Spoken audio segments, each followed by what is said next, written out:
everyone. So this is a conversation between us, but I'm going to it's kind of an when I worked for the New York Times, I would interview people fairly often. I did it more in my second year there. I realized I wrote weekly, and I realized it's really hard to come up with something to say every week, especially about God. And so, God for the New York Times. And I wrote a newsletter that it was published as a column, but also was a newsletter. And what I was told, why I said I was writing about God, is that I wrote on faith in public discourse and private life. That was the sort of the tagline they gave to my newsletter. So I realized it was a way I could sort of lift up other interesting voices, is to interview folks. And I thought of that tonight because there was actually a time when I wanted to interview you around the time you left World, but then I think I ended up leaving the Times before I left the Times, so I didn't get to. So this is my chance, so I will be asking questions, but then we'll also sort of be doing a back and forth. So it's like kind of a discussion, kind of an interview. And then, oh shoot, could you bring me my phone or your phone? It's, sorry, I need to just keep an eye on the time. Then we're going to do some Q&A. Is that still right, Karen? Okay. Well, I think we're going to be doing some Q&A. So I just need to keep an eye on the time. So if something occurs to you, hold on to your question, write it down, and we are happy to take questions for either one of us. Okay, so can I begin? You may begin. All right.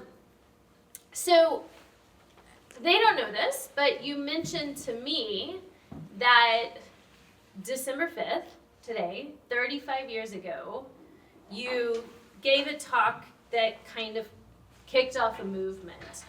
And your talk focused on the concept of compassionate conservatism, which I remember even from the time as being like something, the concept, the term compassionate conservatism all of a sudden was in people's mouths and talking about it.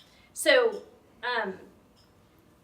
what does that idea mean to you? And so I want to, before we reflect on what that means today, where did that start? 35 years ago tonight, you gave a talk.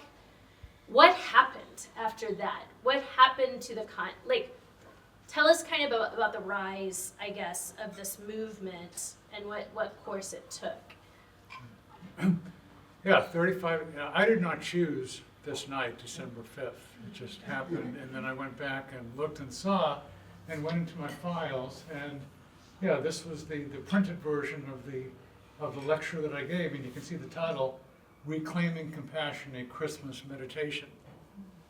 And that, in a sense... And it was for the Heritage Foundation. This is at the Heritage Foundation, when the Heritage Foundation was a little bit different than it is right now. The Heritage Foundation was devoted to small government, not government aggrandizement of a particular kind, and it was actually devoted to, it was quite receptive to the idea of compassion, which is a biblical idea. And I had the opportunity, I was teaching at the University of Texas, had just gotten tenure, so did not have to spend my time going to academic conferences and writing boring papers anymore. I could actually think of trying to communicate with real people. And as I was reading the Bible, and this is back in 1987, 1988, it is hard to miss the importance of compassion and the importance of caring about and loving our neighbors. It's all over the Bible. And in fact, the term compassion itself, I think, translated, it's about 88 times the words that are translated into compassion. And Let me just mention, starting out here, that word compassion. It's interesting, and I am not a Hebrew or a Greek scholar, but the Hebrew word that is translated as compassion is rachum, which refers to, the root of that is womb, W-O-O-M-B. And you think of closeness, caring. There is no greater compassion than that of a mom carrying a baby in her womb, and that's where the word compassion comes from. And then in the Greek, it's not quite as polite an image. The Greek word is splanknoi, which is often translated literally as bowels of yearning, which is not as sweet a concept as womb, but you can It's see less catchy. Bowels less of yearning catchy. conservatism. But you We've can- never caught on. That's right. If we call it the bowels of yearning movement, we're not at work. But you get the sense of close physical contact, in a sense, and that was the understanding of compassion. And I had the opportunity to spend a year under the auspices of Heritage at the Library of Congress, really going into the stacks. For the first few weeks I was there, was very comfortable. You sit in a beautiful reading room, you fill out little slips of paper, and people will bring books to you. The problem is, what if you don't know what exists? You don't know what to ask for. And so at that point, I was able to get a stacks pass and go up into these bowels, in a sense, of the Library of Congress, where there was stuff on shelves that no one had looked at for years or perhaps decades. And these were the records of Christian organizations in the 1870s, 80s, 90s, 1900s that were very active in helping the poor in city after city, Baltimore, New York, Chicago, Texas, all over. There were tons of these organizations doing it. And they were doing it because they read the Bible and they thought this was an important thing to do that God wanted them to do. So that led me to, after a few months of research, to say, okay, it's time, I'm obligated to give a lecture. Let's talk about compassion and reclaiming compassion, a Christmas meditation. Because what is the greatest example of compassion in the history of the world? It's namely Christ coming to earth for us, for our salvation. That's compassion. Yeah. And so I talked about this, and it sparked an interest, led to articles, led to some press coverage and questioning, led to a book that originally was done in 1990, and Simon & Schuster, actually, a major New York publisher, was interested in publishing it, and then said it's too religious because it actually talked about what Christians did. And so it lingered around, and finally it came out with a smaller press in 1992, and promptly pretty much disappeared. But, and here's this, I'm going into this a little bit, the history, because this is a history of God's remarkable providence. Didn't have any publicity budget, there weren't book tours or things like that, but some people started to read it. There was a fellow who worked in the Wall Street Journal named John Fund, who read it and thought, wow, this is really something, because it actually went into the history. It wasn't just explaining theoretically high in the ladder of abstraction what people did. It actually looked at ground level on what people did based on these records in the Library of Congress. And so he read it, he passed it on to other people, he passed it on to Bill Bennett, who was Secretary of Education, he passed it on to others, and eventually, and this is the way things sometimes amazingly work, it got to Newt Gingrich in December of 1994, 1 month after what was called the Republican Revolution, where Republicans suddenly picked up 90 seats or something like that in the House of Representatives, and for the first time in 40 years had a majority and committed to the understanding, some understanding of welfare reform and the idea that a lot of governmental programs just had not worked all that well in helping people come out of poverty. And so was there an alternative? And Newt Gingrich, at around Christmas time in 1994, picks up this book, and as a former history professor, loves it. He certainly had political reasons for, in a sense, wanting to soften his image, but he started talking about it. And Susan will remember this was a strange thing, a lack of what they call in politics advance work. Newt in his inaugural address, I'll call it that, as Speaker of the House, and again, at this point, Speaker of the House, whatever, but at that point, this was the first time in 40 years there was a change in the House of Representatives. And Newt Gingrich was an interesting guy, kind of a loudmouth, but he talked and people were interested in what he was going to say. And so there were television cameras, this was a big thing at the time.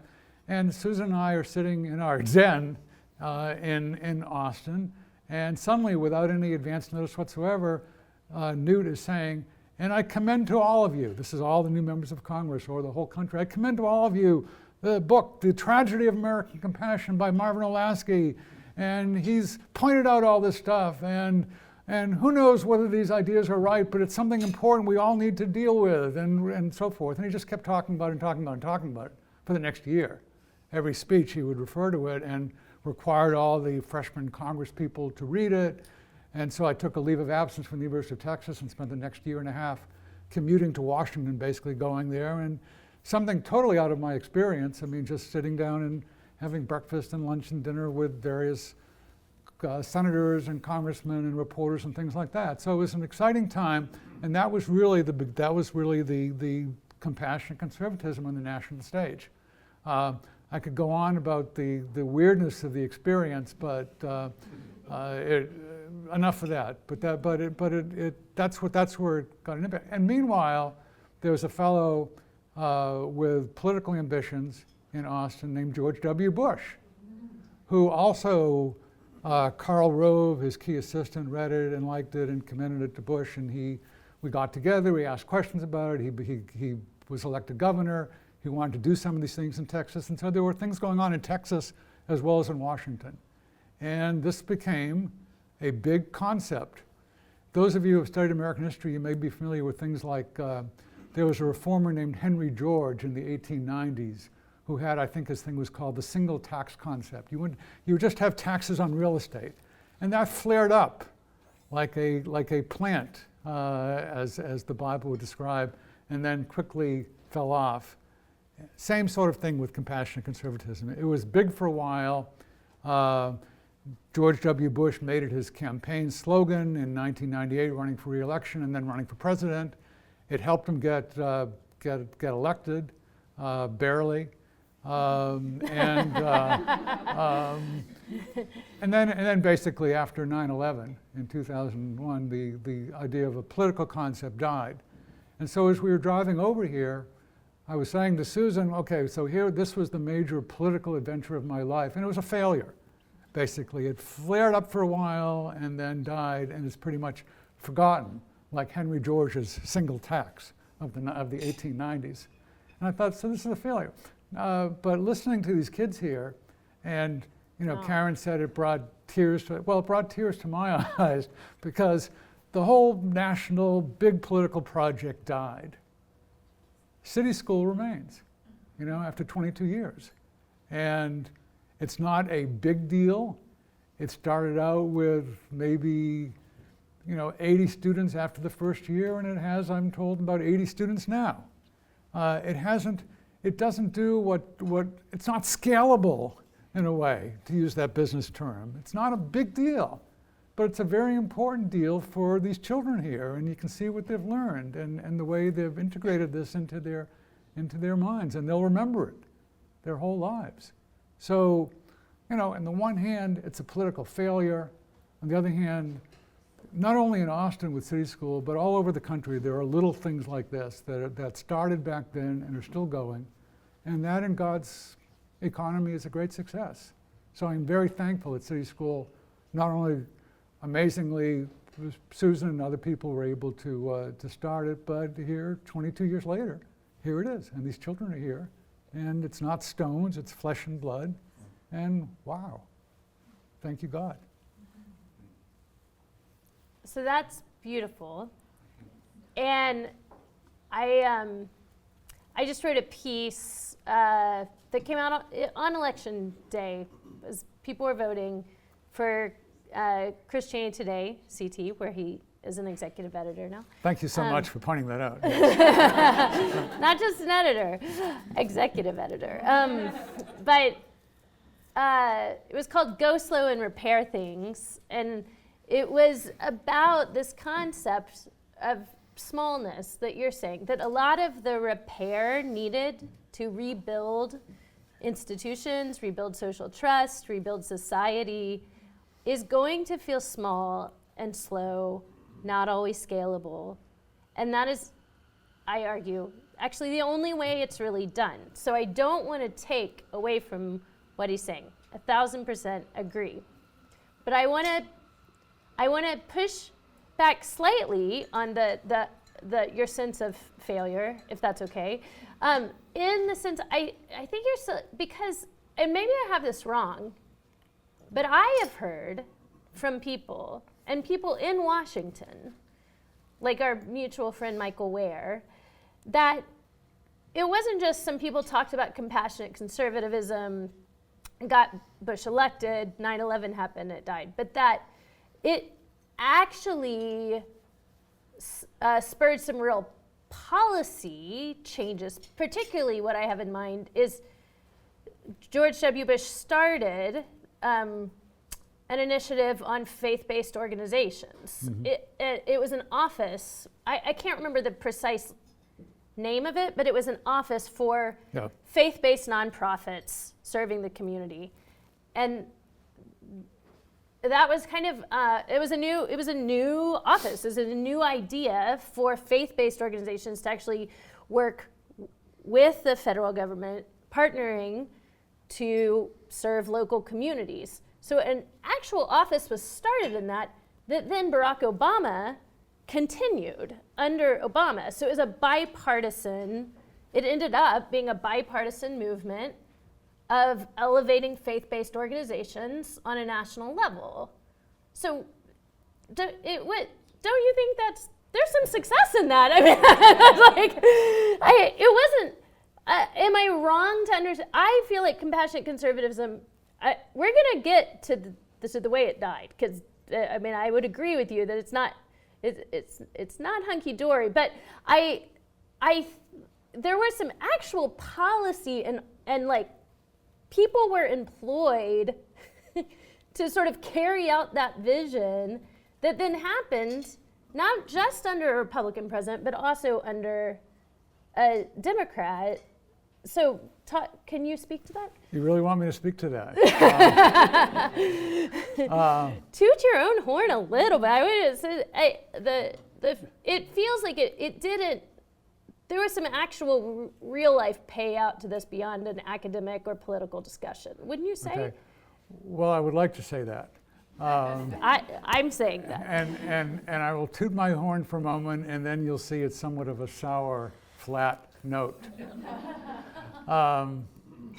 Yes, the goal was to try to have the government, and particularly the federal government, rather than creating barriers to largely Christian organizations, although this included Jewish organizations, some others, and thus we had the euphemism faith-based, in a sense. Mm-hmm. Instead of having barriers, take down those barriers and help those community organizations to thrive. And I won't go deep into the weeds, just slightly into the weeds. The particular way I thought to achieve that, and I'm watching Susan here to make sure she doesn't start saying, no, don't go there. I'm going to go there a little bit. The idea I had was essentially a decentralizing idea.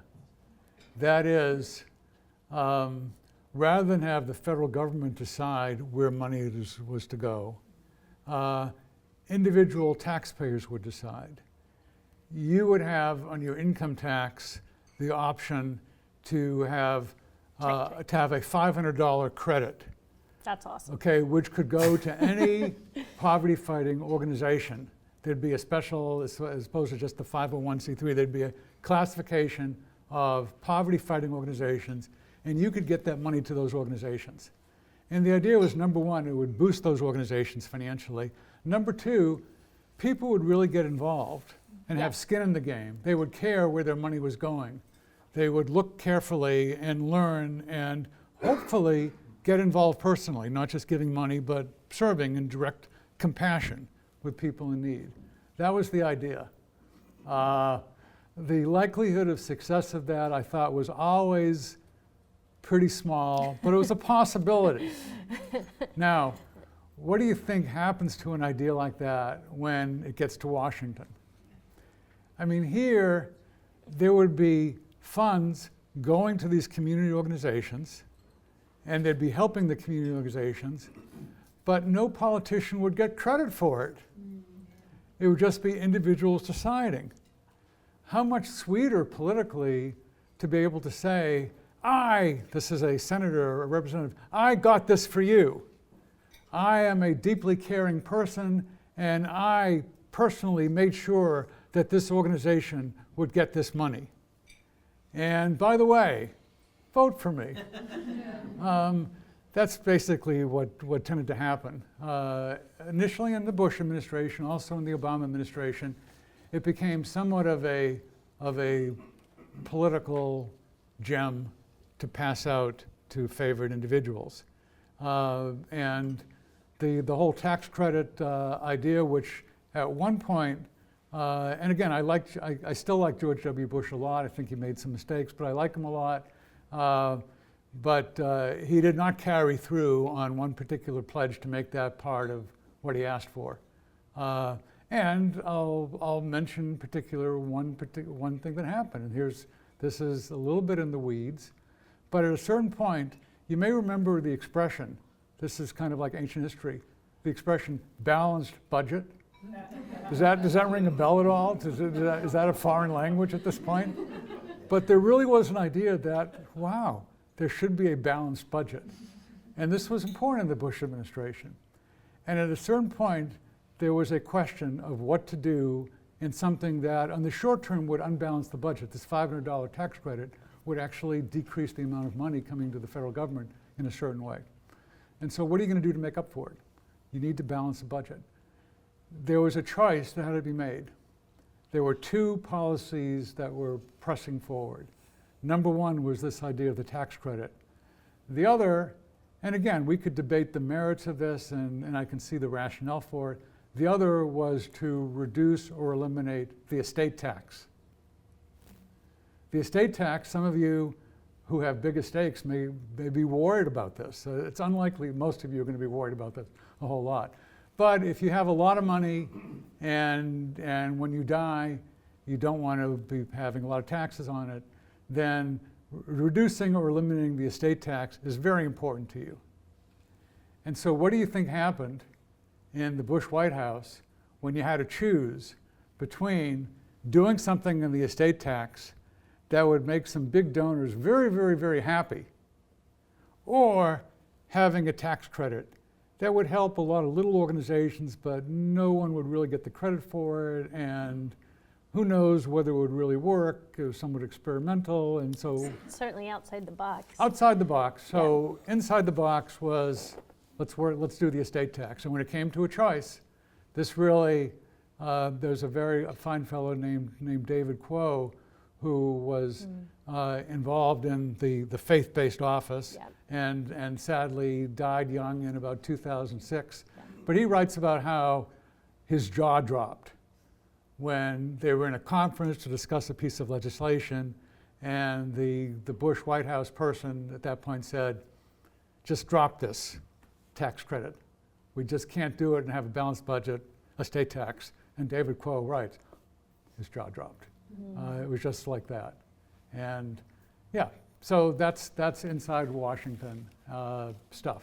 And it happens in Republican administrations and Democratic administrations and crazy administrations. So there's so much more that I could talk about that period that I'm curious about. I wish I had an hour more to talk to you, but I need to move forward in time. Yeah. So, compassionate conservatism was birthed somewhat accidentally as a movement, as a buzzword, as something that was talked about by Republicans and the New York Times and academics 35 years ago. So how's it going? Like, how's that working out, the compassionate conservatism? What do you see? What is it? Does the patient have a breath, a pulse? Like, where do you find conservatism now in relationship with the concept, not just the concept, let's say the actual practice of compassion? Yeah, and let me just mention that conservatism, in a way, it's a political term, a term of political philosophy, and basically started using that to, in a sense, compare it directly with compassionate liberalism, which was associated with bigger and bigger government. And my beef with that was not on the goal, but did it really work? And was it actually helping poor people? And concluding that from the historical research that it really hadn't worked, then, okay, what's an alternative? Let's call it compassionate conservatism. Is it still alive? Well, here we are, city school, which in a sense, and again, that's why I wanted to say conservative. Let's not think about it as sort of a narrow political.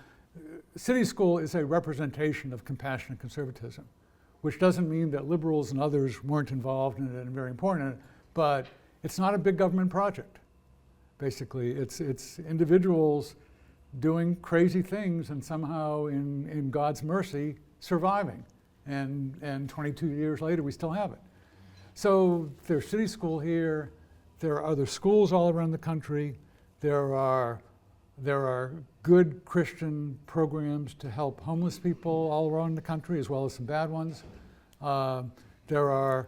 There's a program that I visited recently in Grand Rapids that is a home for 25 severely ill, mentally ill women who nevertheless bake terrific cookies.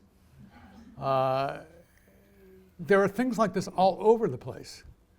And it's not that they began with compassion conservatism. A lot of them were there before. And a lot of them historically. I mean, it did not require governmental permission. Things just happened because people wanted to start them. And that's still going all over the place. Pretty much under the radar. Usually not getting much publicity, not the people who serve there, sometimes as the directors, sometimes as they don't get much money, they don't get much glory.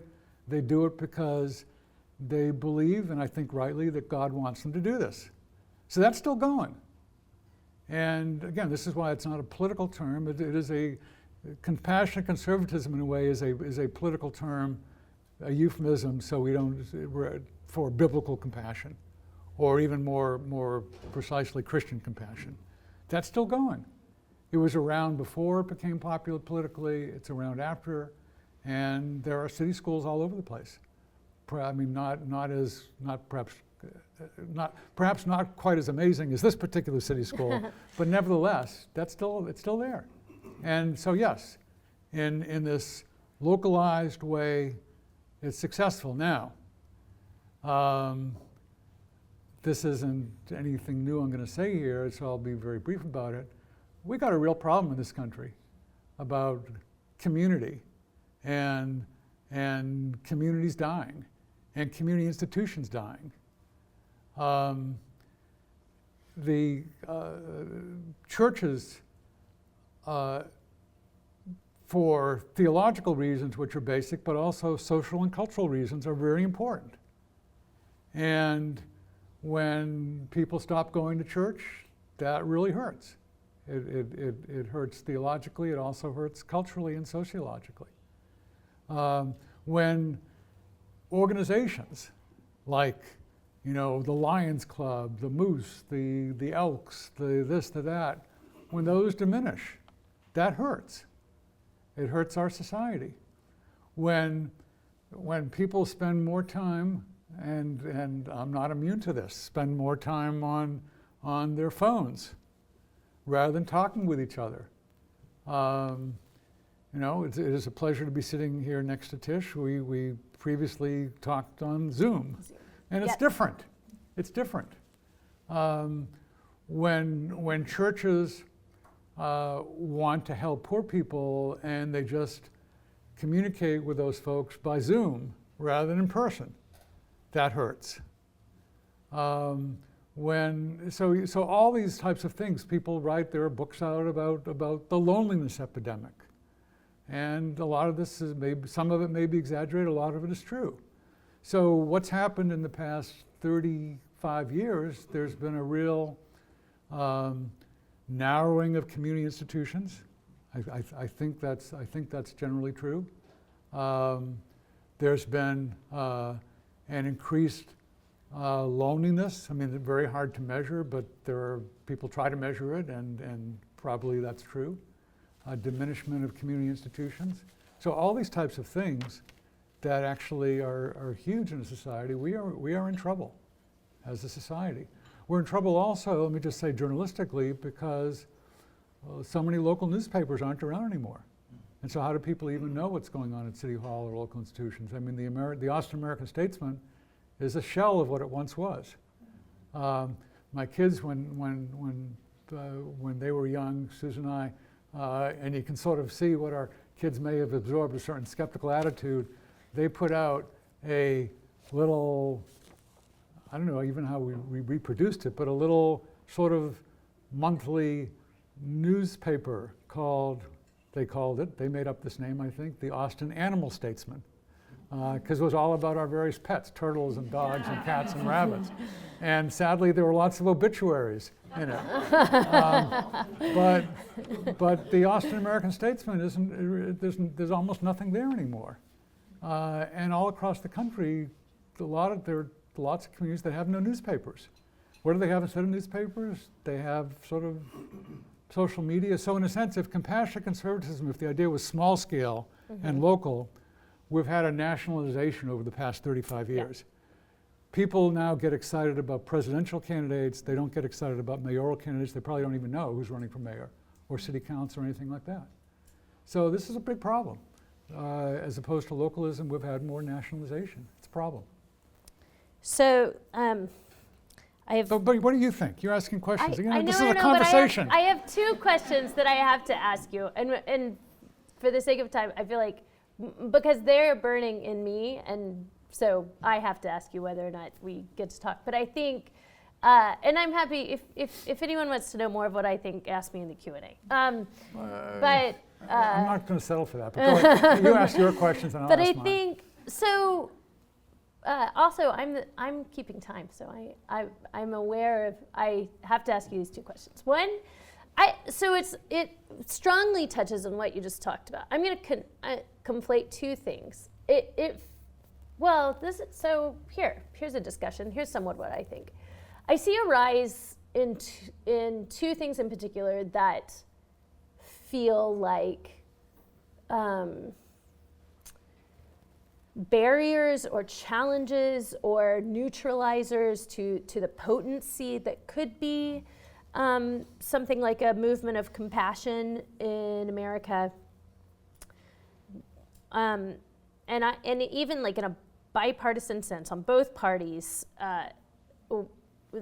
this affects everyone. So, and I would love for you to talk about these things. One is the kind of the rise of polarization, but with that has come kind of a rise in cruelty, or what I think you have termed callous conservatism at times. So callousness, conservatism. I'm not presuming that the GOP or the Democrats have some kind of corner in the market of callousness or cruelty. But there is, even compared to when I was growing up here in Austin, there's a much greater sense of evil being located very conveniently in the other political party and not in mine. And I think that goes for sort of both sides. I'm not saying everything is equivalent when I talk about both sides. I'm not saying everyone's the same, but I do see a rise in and I think another mutual friend of ours, David French, has written a lot about cruelty as a kind of lingua franca. It's kind of like the way we talk about things is to sort of demean, shame. It's a lack of civility, right? So polarization, callousness, that's one. The other thing I see, which I think is linked, is there's an enormous lack of social trust. So a Gallup poll in 2023, this is the last time that we had information on this, showed that trust in societal institutions is at an all-time low. So religious institutions, only about 32% of Americans said that religious institutions were very or somewhat trustworthy. So that's, 2/3 of Americans do not trust religious institutions. That was actually higher than, they don't have one for private schools that I could find, but for public schools, it's about 25% find them trustworthy. So 75% don't find them trustworthy, which is, and some of those have to be parents sending their kids to public schools. So the heartbreak in that of sending your kid every day, the person you love most in the world, to an institution you find untrustworthy. But not really having much other option for most people. And 8% found Congress trustworthy. So less than 10. But across the board, I mean, I think they look at, I don't know, I can't remember, but it's something like, it's a lot, 20 to 30 organizations, like different types of institutions in society. And since they have been doing this research, there has never been such a low amount of social trust. We don't trust institutions, and there's a rise of callousness. So it feels like, how can we have, a movement of compassion without institutional buy-in, and without, and with the kind of political polarization and cruelty we see? I mean, so can you speak to either of those or both of those trends? Do you agree? Is that something you see? I hate to say it, but I agree with every single thing you just said. And where does that leave me? Our hope is in the Lord. Mm. Really, I don't want to suddenly wax all spiritual, but all the indications are really bad. I mean, what you've just said, I think, is true, and it looks in lots of ways. I just was reading. There's a British novelist named Robert Harris, who's written some very good novels, including 3 volumes with the protagonist is Cicero, the Roman statesman from about 60 BC, and really good stuff. And Harris wrote these novels back 12, 15 years ago. So there weren't a commentary on modern American society. He's writing in England, he's writing then.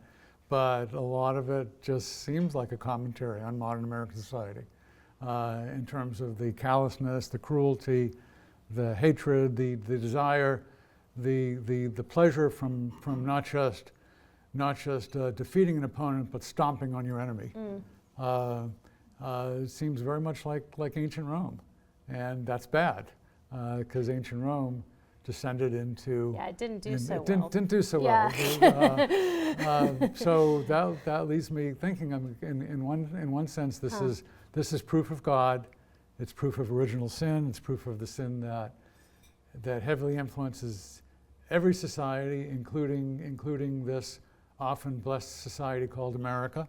But we're not unique. We're not immune. So I am not an American exceptionalist in that way. We are subject to the same sinfulness that goes on everywhere, and we are in bad shape. Mm. I read a lot of history of the 1850s, leading to the Civil War, and our friend David French. I mean, it's become quite a common meme right now, but he was one of the first people to actually write a book. This is back, I can't remember, maybe 2017 or so. Yeah. About here's I a forget civil the name civil of war. his book. Do you remember the name of his book? Like Divided We Fall. Divided We Fall. Divided We Fall. It- It's a good book, and It's not about the Civil War. It's Right. about how the conditions of polarization now are mimicking some of those in the Civil War, and it's asking the question, can America actually hold together with the amount of vitriol we have towards the other? yeah. So I agree with all the bad news you were relating, and our hope is in the Lord. And in a lesser way, our hope is in city school and places like it. So I'm glad you brought up city school, because that's my last question. So Okay. Karen has heard me talk about this a lot, but so when we talk about education, I have a friend, Emily Gum, who wrote a dissertation, and when you ask her what she writes her dissertation about, she said, it's about, she said, one of the ways you could say it is, should you send your kid to private school? And she said, the bigger question is that education in the Christian tradition, when Christians have talked about this through time, involves two things. It involves formation. Unavoidably, you're forming a person. And so you have to have some concept of morality to form them in, some concept of what is the good life, what does human flourishing look like, what's the goal of one's life, what does citizenship look like? These are all really value-laden questions that you kind of have to have answers to do education. One is formation. The other is justice. And the way that plays out in America is accessibility. Are people able to get education? That reserving education for only a few, be it males or wealthy males, as it's been in the past, is fundamentally unjust, right? As one of the great things that we see in church history is that Christians were pivotal in bringing education. The Jesuits were some of the very first people to educate women. And then they found out, oh, look, girls are actually smart. They were very surprised the world. Who knew? It still surprises many people, unfortunately. But, and then the Reformation, of course, made literacy this huge priority. When people could, if we believed people could read their own Bibles, suddenly people wanted everyone to be able to read. And you see this massive, monumental uptick in literacy that changed the world. So the notion that everyone ought to have access to education is this basic sort of Christian idea. What we see now, however, in schools, just in Austin, even if you just want to take it as an example, you have schools that are very high on formation. They're great at formation. These are, I'm thinking of like mostly private schools, Christian schools in the area. They're doing incredible things in terms of thinking of how do we form these kids intellectually, how do we form them spiritually, how do we make these thriving, flourishing people. But they're very low on justice, if by justice we mean accessibility.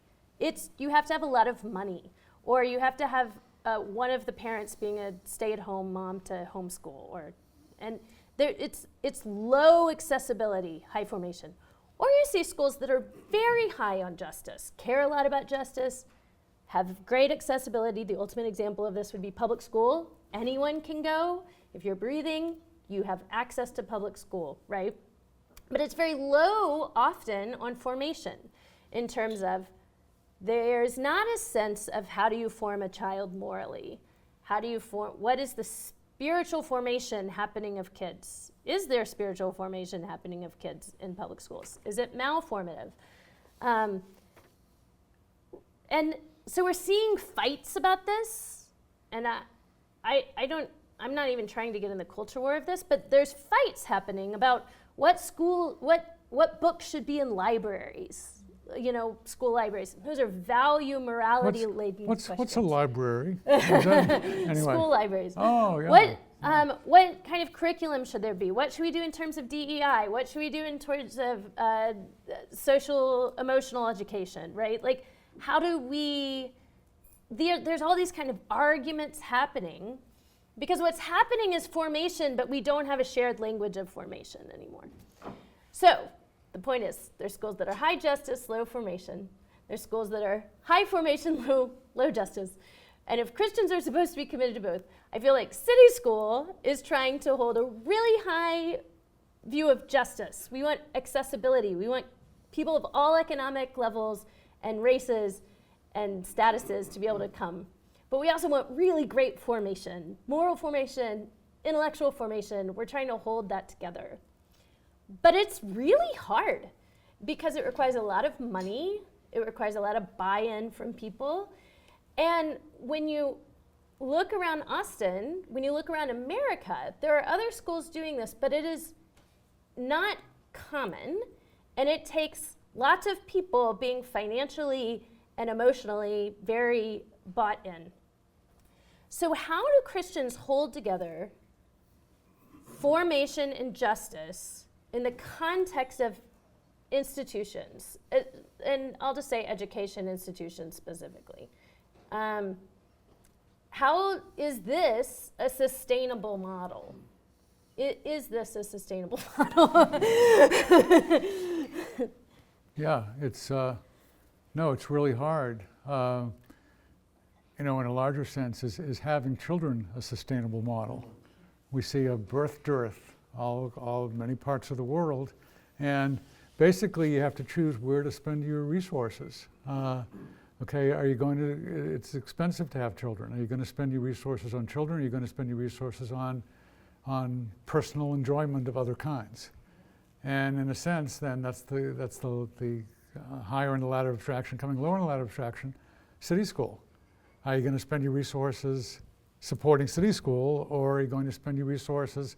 We got a brochure from Viking, and we could take a tour, a cruise around the world for only $150,000 or something. So why would we want to, or why would other people want to support City School rather than doing other things for amusement and pleasure and so forth? You got to want it. You got to think this is important. And why do people think it's important? People think things are important. I think fundamentally it's theology. It's belief in God and the sense of, what does God want us to do? How do we please Him? And yeah, and I'd say one way of pleasing Him is you all supporting City School. So I could talk more about that, but I think you're here because you already know this. So what's fundamentally unjust is that I haven't asked you any questions so far. No, we have to take questions now from other people. So we do. Okay. Time-wise, we do. We do. Sorry. Okay, I'll turn it down. I'll turn. If you want to hear more from me, buy my books. They're available wherever books are sold. So, okay, one question rather than two. Okay, and this gets to your point about cruelty and so forth. From about 1996 to 2004, I wrote columns for the Austin American Statesman when it was still a newspaper, and I had fun doing it. As you know, it gets a little wearing at times, but I had fun doing it. And lots and lots of letters to the editor, which came in, mostly attacking me. And yet, no one said, I'm going to kill Olasky. I mean, some of them were nasty, but I actually thought it was kind of amusing. And I kept a file of them and sort of enjoyed it. It didn't seem, it was heated, but it didn't seem vicious. Right. Okay. I got to ask you about your New York Times experience, where you just mentioned, and now you just mentioned how you were getting all this hate mail and threatening mail and things like that. That's a lot more than I ever got with the Austin American Statesman. And yeah, and tell us about that, and tell us about that. That's a big question to ask when we have a little time, because this could become my therapy session. Morgan has had to hear lots of this from me, but I mean, first of all, I would say I never got a serious death threat. I did get threats. I did get some certainly threatening language. Well, yeah, just particularly when women write publicly, there's often threats of sexual violence and threats of sexual violence against my children. But so it was hard. It wasn't ever real. The New York Times does have a policy, a protocol in place to protect writers that if there is a very real, I know where you live, there's a threat that they have security. I never had to trigger that, so I don't want to overplay. I would say I would love to get letters to the editor because that requires so much time and thinking. You have to craft an argument. You have to say something smart enough to like go to the editor and get. Now with social media, it's just too easy. There's just hordes of people who make what fills their day is kind of yelling at people on social media. And so I think the barrier of entry to critique is lower, so the volume gets much higher. I really do think the algorithm rewards rage and reductionism. And so because of that, there is a structural structural reality. I mean, Jonathan Haidt said, if someone paid him money to make a machine that destroyed democracy, he could not do much better than Twitter. Because the algorithm makes simplistic thinking, mob rule, kind of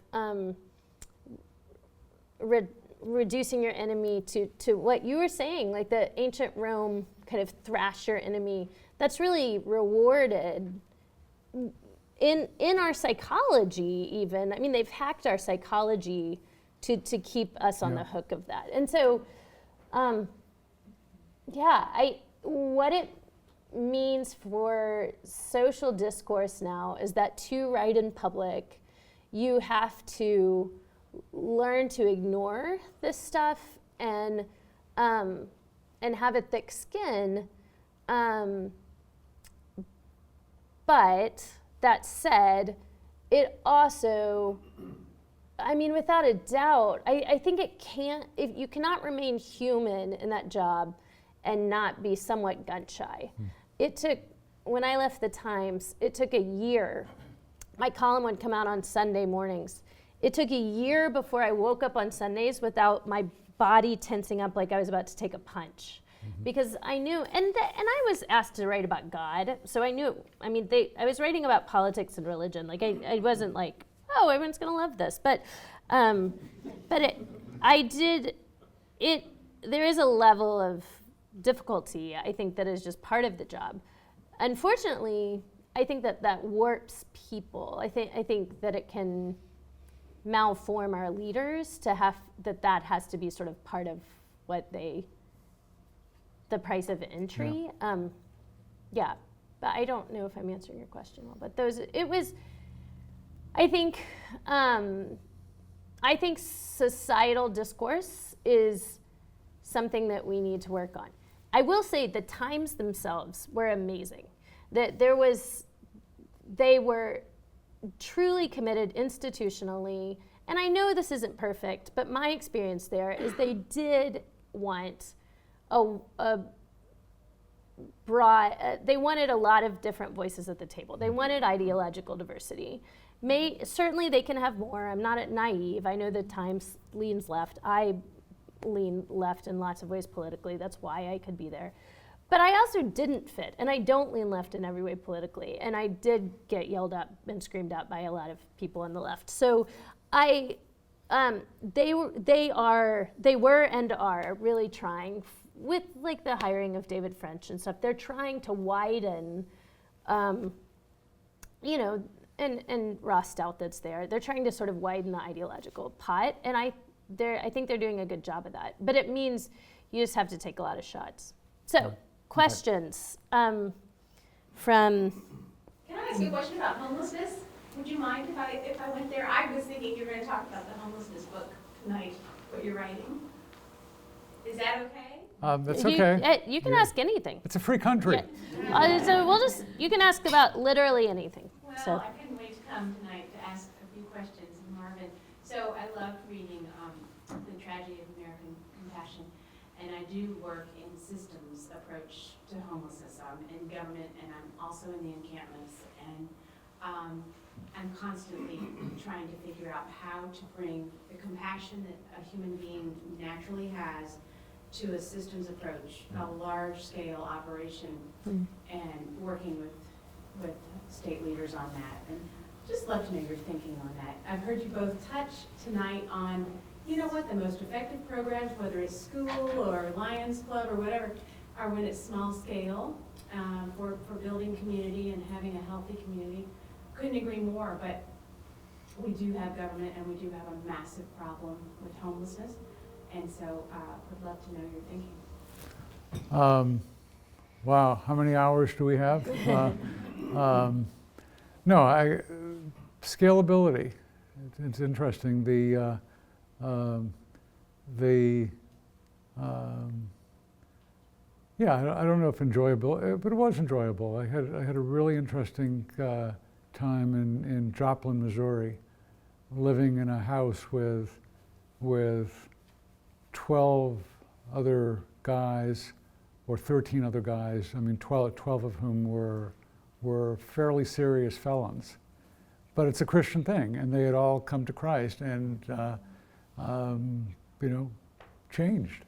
That's a great I mean, it's organization. I know the one in Joplin you're talking yeah. about. So it's remarkable. People really do change, and change fundamentally. I mean, I don't know if this will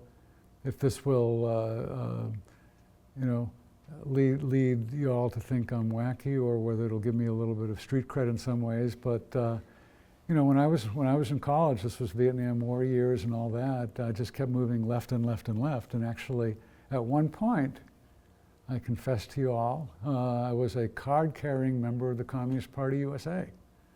And then through God's mercy, came to believe in him, and that changed everything. And so, in a sense, I was, and I am not at all downplaying the real hard physical aspect of addiction, but to some extent I felt the bond with these guys who had changed. I mean, they were addicted to drugs. I was addicted to Marxism. I'm not equating the two, but nevertheless, we had a bond that we had changed. And let me just say also just about George W. Bush. I mean, I think he was genuine, is genuine in his Christian beliefs, and he knows it personally because he changed through God's mercy. So that makes a huge difference, and it actually makes the stuff we sing in church, it makes it real when you're actually there. And so the larger policy question is how you encourage that type of thing. And yeah, if you have a huge shelter, it's very hard. Yeah. And if you don't have Christ there, it's very hard. And the question is how to encourage people to feel in their gut that they need to change, and maybe they're not sure why, but it's worth learning about. And how do the Christian homeless shelters I most appreciate are the ones that step by step urge people to go deeper and deeper and deeper into it. And there are a variety of ways that you can do that, and it's really interesting to see how different organizations have tried to do that.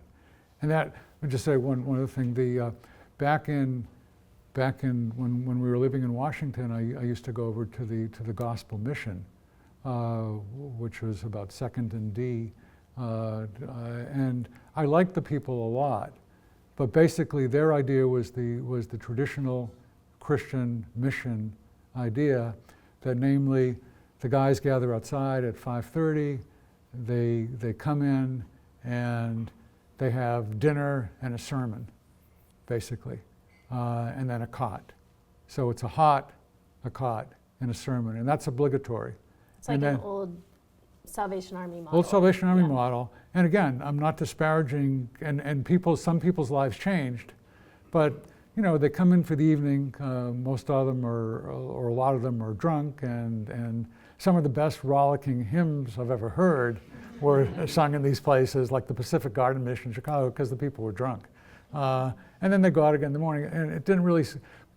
Again, some people changed, didn't really seem to have much of an impact. So I've been very curious to see a different form of homeless shelter, which goes beyond the hot cot and sermon and has a program and tries to entice people into the program in a variety of ways.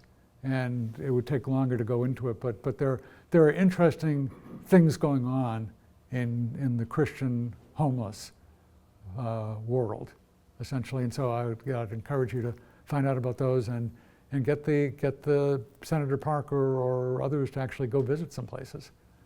So Can I speak to this also? I'm wildly unqualified, but part of being a columnist is that you constantly talk about things that you're wildly unqualified to talk about. But I worked with homeless youth. The first part of my life was working with folks in poverty, and particularly adolescents. I worked in a faith-based center with adolescents addicted to drugs and alcohol, and then 2 different groups that worked with the unhoused. That was not a phrase we used back then, but the unhoused that were adolescents. So anywhere from 13 to 23 is kind of where we would.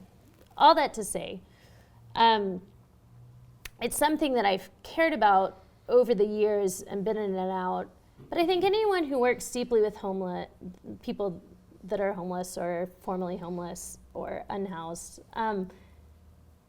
our friend, we have a very dear friend, Stephen, who worked for years with Mobile Loaves and Fishes here in town.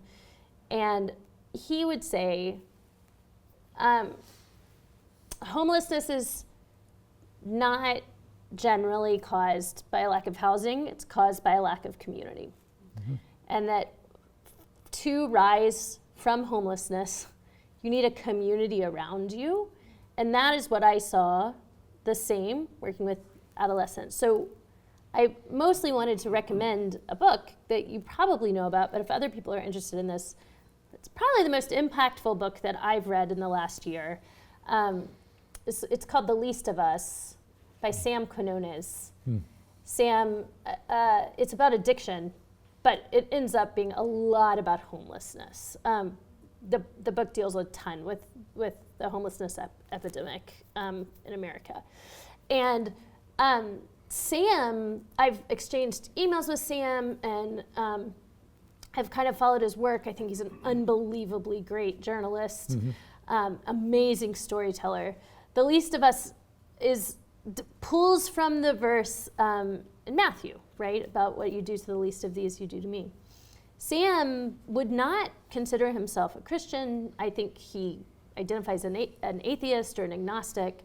But he says, what I saw is I went around the country and looked at the most effective responses to homelessness were again and again faith-based communities, churches mostly, because it involved people in a community. And so he he's like non-religious. He doesn't have a dog in that fight, but he was watching people's lives change. And he just consistently saw if what people need is not just housing, but community, this is the most effective way he kind of observed that community was being repaired.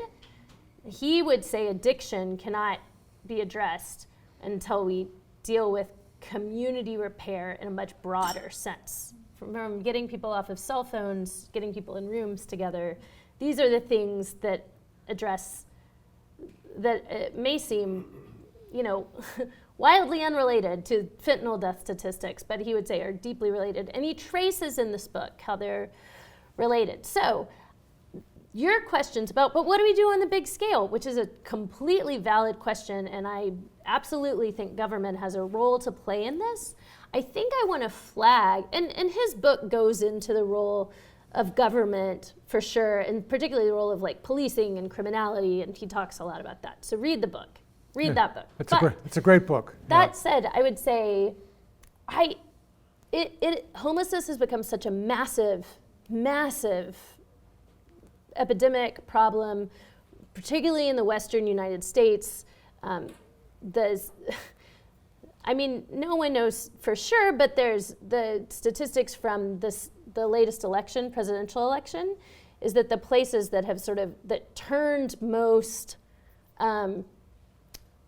towards Trump were actually the deepest blue cities, were urban areas that were deeply blue. And they're trying to figure out what that is. I mean, they still were blue, they're still Democrat, but it was the largest shift they saw. And they're like, what, why is that?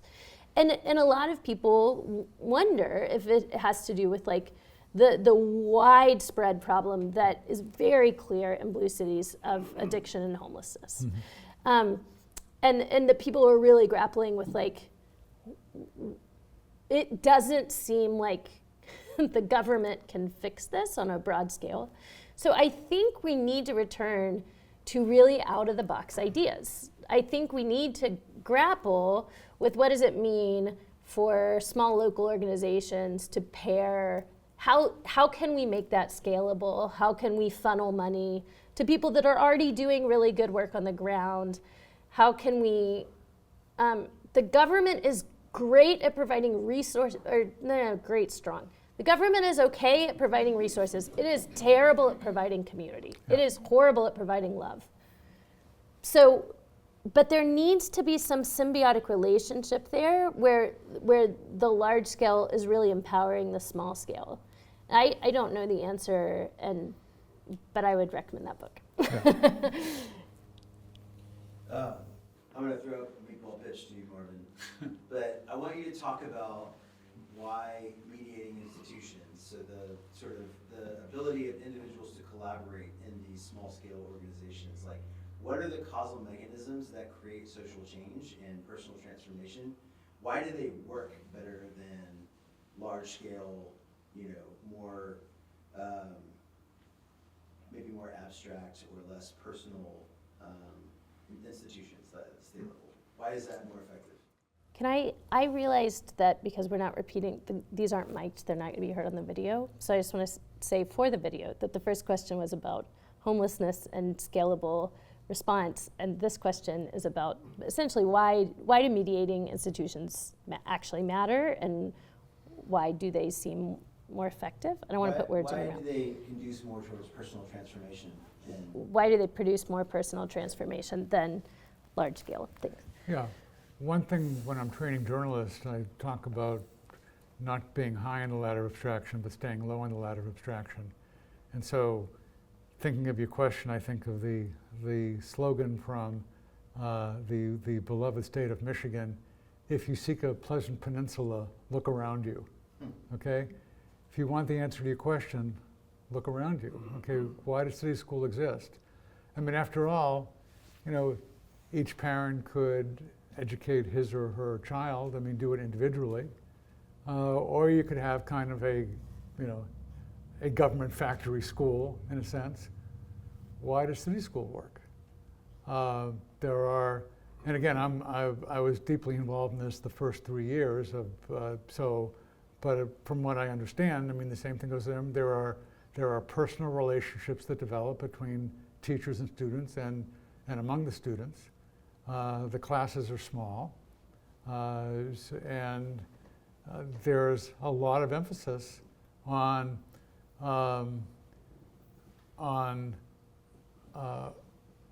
orality. Not just reading a document and filling in bubbles on a test form, but actually talking things through, interacting with each other. Why does it work? You could not do it in an individual level. You could not have city school in an individual level like that, and you could not have city school as 3,000 students all marching around.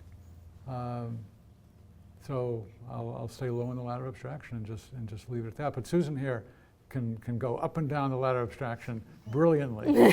So, I just would like to remind you about CPS. CPS. One of my slogans from the old days. CPR. You are resuscitating a person who might otherwise be dead. CPS. Challenging personal and spiritual help. That's what you need to resuscitate both individuals and communities. CPS, challenging personal and spiritual. I think that's the if you want to put it in 3 letters. So wait, I need to clarify.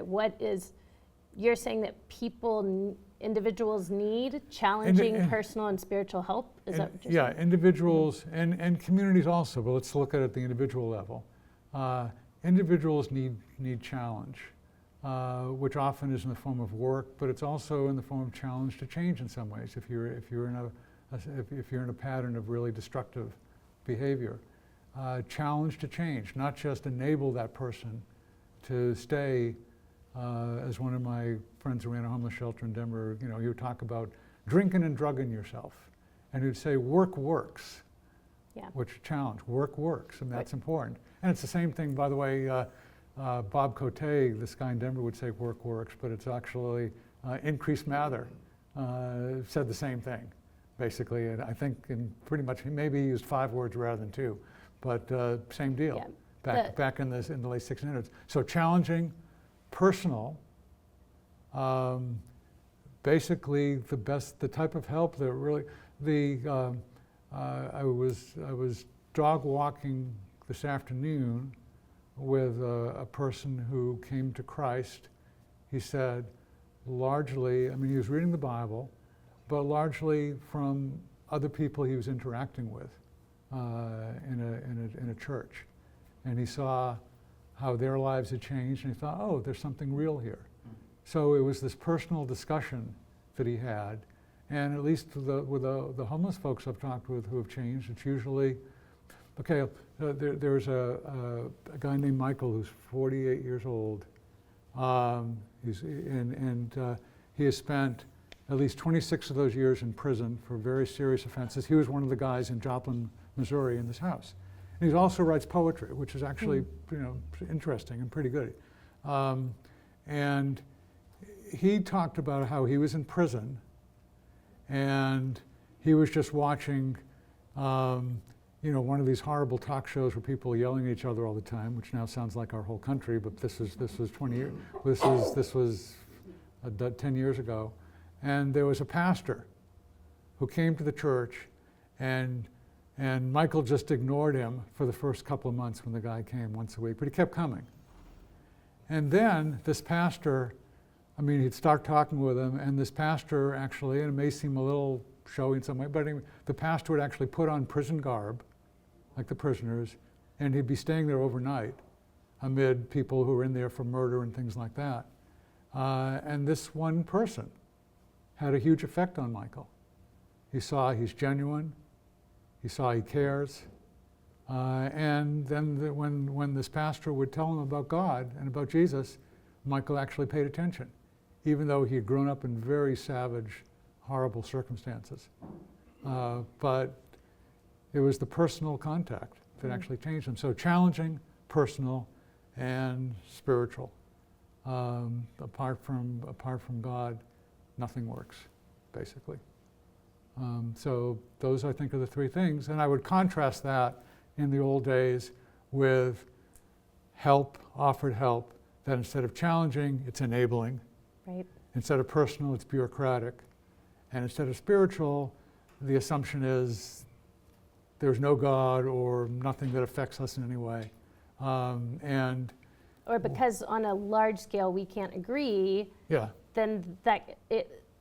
then we can't say anything about it. It all has to be kind of neutral, quote unquote neutral space, which I don't think is actually possible, but that's what you have to do on a large scale, because you can't agree on the good life or first principles. Yeah, so instead of enabling, bureaucratic, and essentially, and materialistic, let's say, challenging, personal, and spiritual. Yeah. How much more time do we have? 5 to 9. Okay, I'm fine. I mean, I'm here all night. I don't care. Yes, go ahead. The subject I've not heard tonight is a factor that's more highly correlated with almost every social pathology known to man, and that's illegitimacy.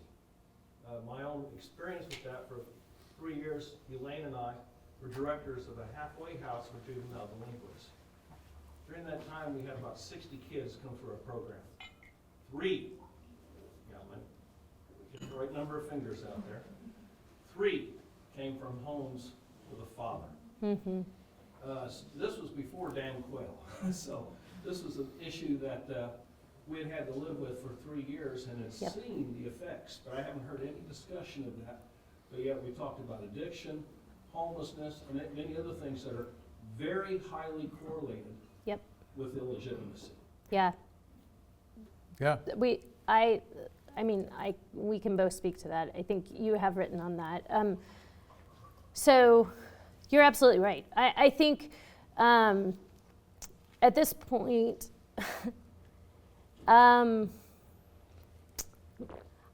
okay, so there was a great piece in the New York Times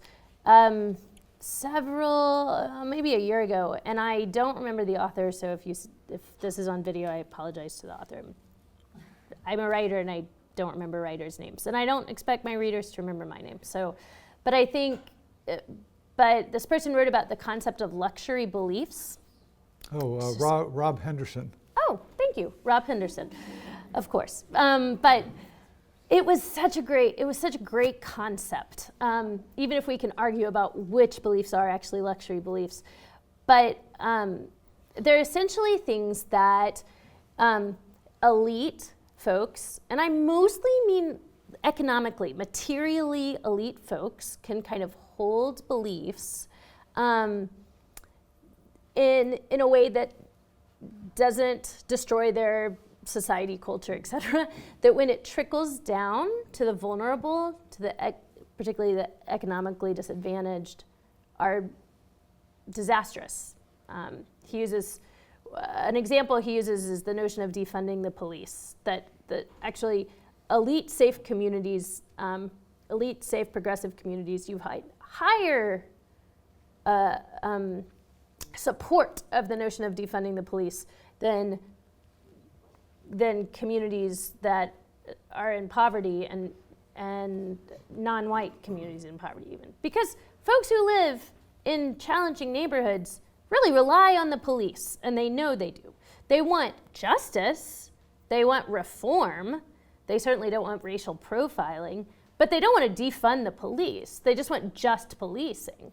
So he would call that a luxury belief that you could kind of show on your Twitter account or whatever, be woke, but that actually in the neighborhoods that you're trying to bring, repair and justice and flourishing to, they actually hurt. A huge example of a luxury belief is the notion that marriage doesn't matter, or that family is an antiquated concept. Because every indicator of success sequence, poverty, physical health, addiction, it's all core, it helps to have a mom and a dad around. It's not perfect, of course. We all know people who are from stable families that struggle with addiction, struggle with poverty. But statistically on a societal scale, you're absolutely right.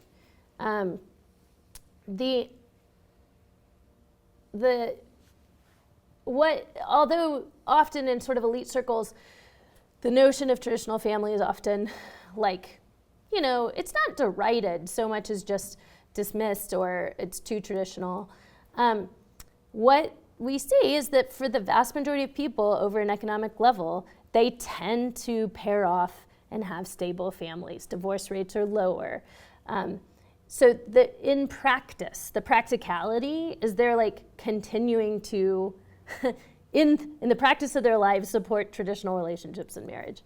With people in poverty, we see astronomical rates of fatherlessness. I think it's 50% generally, or 50% in white communities, even higher in mostly non-white communities.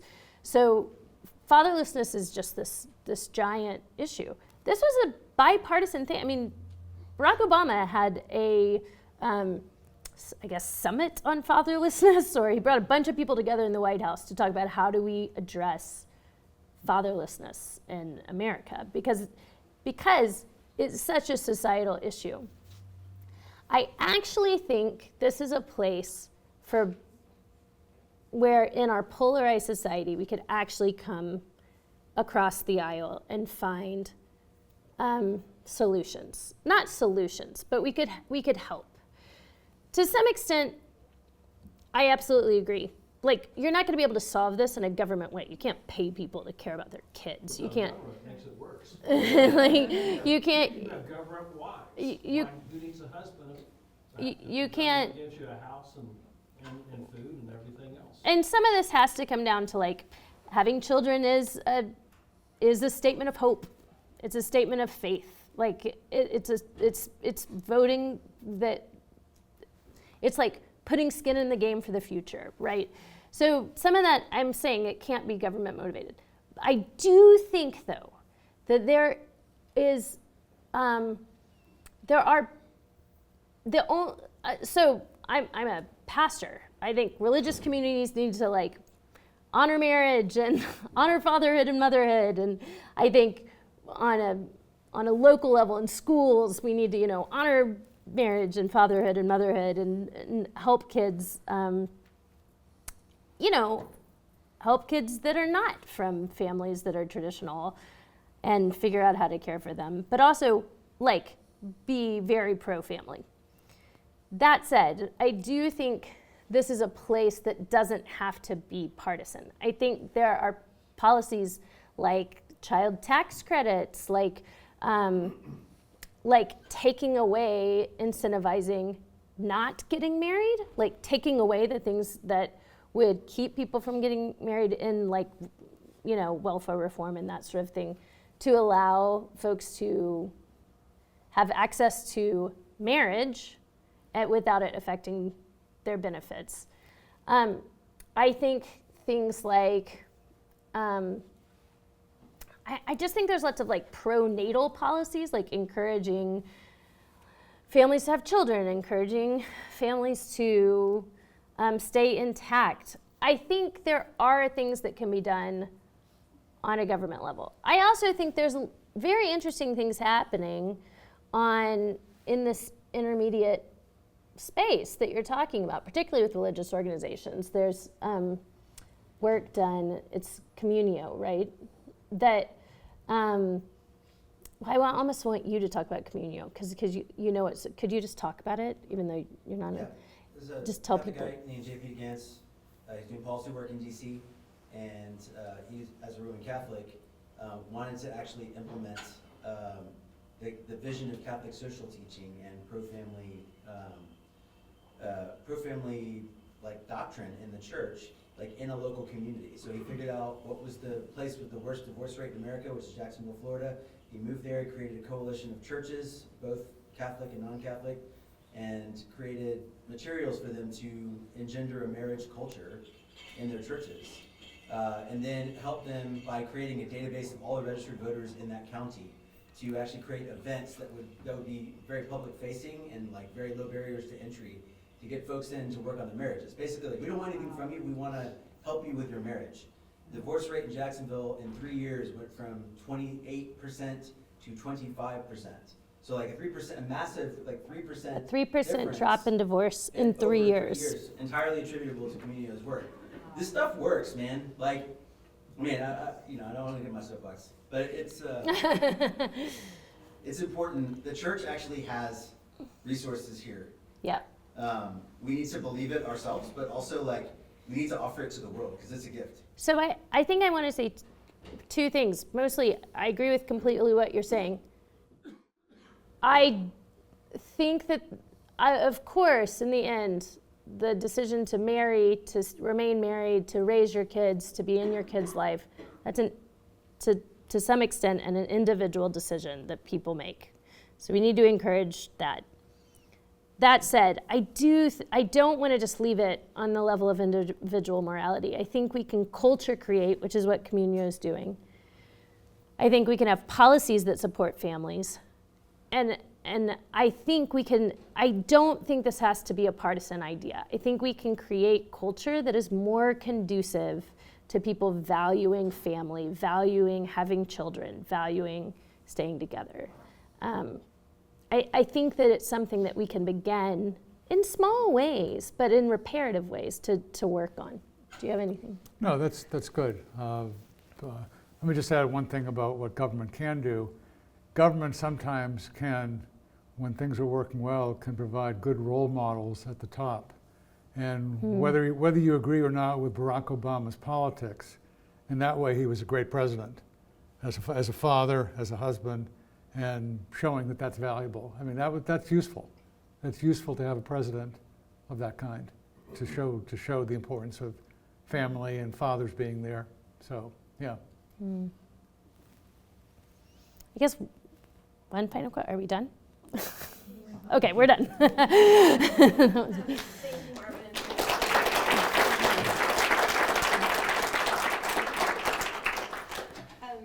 Thanks for coming. I hope you guys enjoyed that. A couple of things. One, Marvin's brought us a treat. He brought 20 copies of his memoir, 1968 to 1996. I don't have my glasses on, so I think I'm remembering that correctly.